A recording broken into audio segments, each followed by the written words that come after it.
Welcome into this reporter roundtable. I'm Elaine Wilson. Yesterday, MGM Resorts released over an hour of video of the Las Vegas shooter Stephen Paddock during his stay at Mandalay Bay. The footage shows Paddock continually loading pieces of luggage to his 32nd floor suite, gambling and interacting with hotel staff, and shopping and dining at Mandalay Bay stores and restaurants. MGM Resorts said they released this footage to help prove that Paddock gave no indication of his deadly plans. Now we are going to take a deep dive into this footage with our reporters Millward and Eli Segall. Thanks for joining me today. We've all seen the footage at this point. We've gone over every clip, basically. MGM decided to release this footage nearly 6 months after the shooting. So what kind of reasoning did MGM give for releasing it now? Well, MGM said that they wanted to do this for the sake of transparency, that they wanted to add some context to the gunman's movements and behaviors leading up to the shooting. So that's been MGM's line. But if you read between the lines, I guess, you can see that they wanted to show how their employees had no warning signs that this was about to occur, that Stephen Paddock was, smiling and shaking hands and playing and just doing normal things, and that there was no behavior that really would have set off alarms that, oh, this man's about to carry out the deadliest mass shooting in modern history, modern American history. Right. So, and that's what makes it interesting. Paddock obviously interacted with lots of Mandalay Bay staff, including, most notably, I think, valets and bellmen who helped him get all of his luggage up to his suite. And, as a viewer watching it, I'm thinking, he's got 5 bags in a box, and maybe they're heavy because there's guns or something or ammunition in it. So are there any policies in place right now for casinos if they see what they think could be a warning sign to let supervisor know or to alert somebody about that? Not that I know of. I don't know of any. I'm not saying there aren't any, but I'm just not aware of any existing policies that hotels have if they see an inordinate amount of luggage. But the thing to remember is that it's really common and normal to see people bringing in multiple suitcases, multiple bags. Sometimes the bags are really big because they're vendors at a conference that's being held at the hotel, so they might be lugging 2 giant ski length size bags and maybe that are 3 or 4 feet wide with a lot of with tables or equipment that they need to set up. So it would not be uncommon to see people bringing in a lot of suitcases, a lot of baggage. So that by itself, the people I spoke with after MGM released this footage said that by itself is not. It's not really going to raise any alarm bells. And even if, and also another factor too is that there are thousands of guests staying at these hotels. Mandalay Bay has 3,200 rooms, and that's only the 10th largest hotel in town.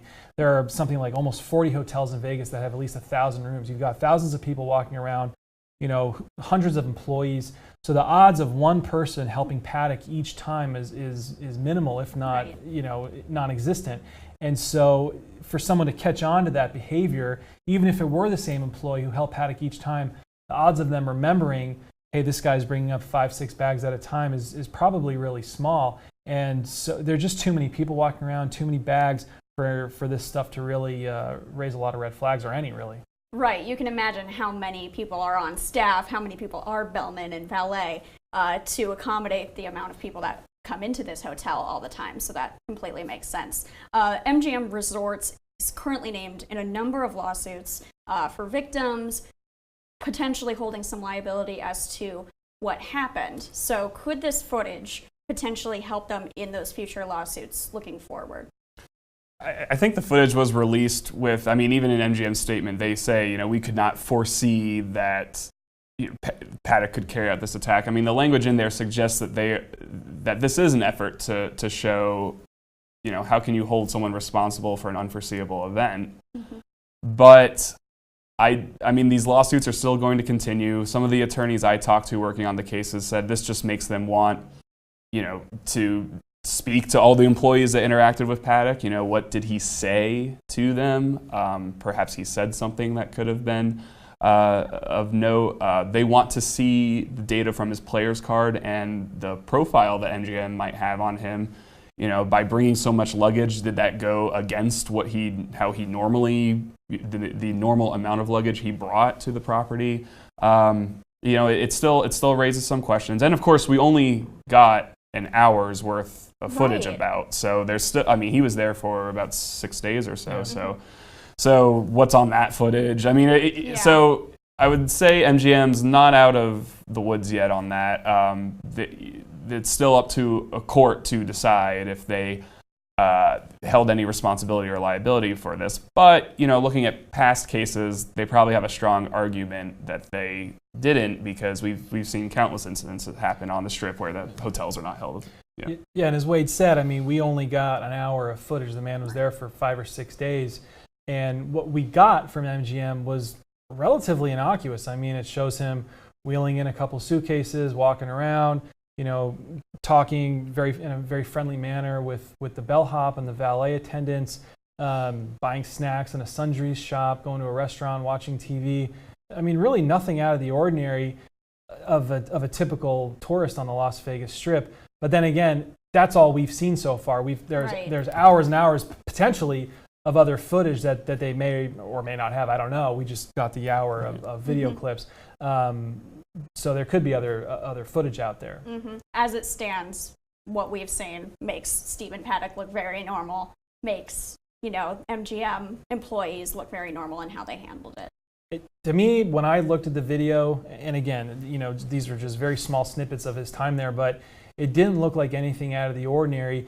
The only thing that looked out of the ordinary was just the sheer amount of luggage he's bringing in. But we have the advantage of being able to piece all this video together and actually being able to tally up exactly how many bags he was bringing in. If you work there day to day, he's just he's just in the sea of masses, and you have no way to track that. No. I don't think. I think it'd be really tough. Yeah, I would think so too. I think it raises the question for me, and should we expect it, right? Is that too much of a burden to expect, or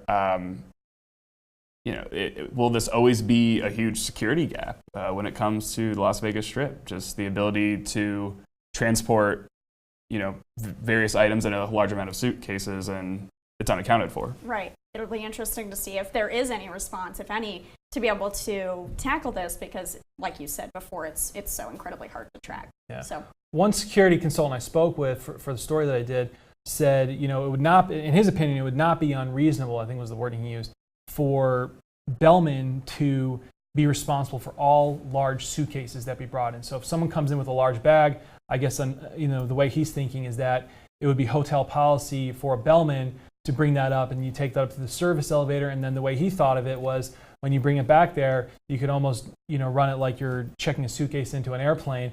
They run it through scanners. They've got canine sniffers and all that. But the thing is, right now, there are ways around that, at least as of now, because there's no policy that you have to use a bellman to bring your bags up. You can self-park and bring your own stuff up. You can go back as many times as you want and bring in as many bags as you want by yourself. So if they were to implement that policy, they'd have to really tighten a lot of loose ends. So I don't know how feasible it is, but that's what he was saying could make sense. And it would be a culture change too, because I think we really pride, on the Strip, the ability to come and go.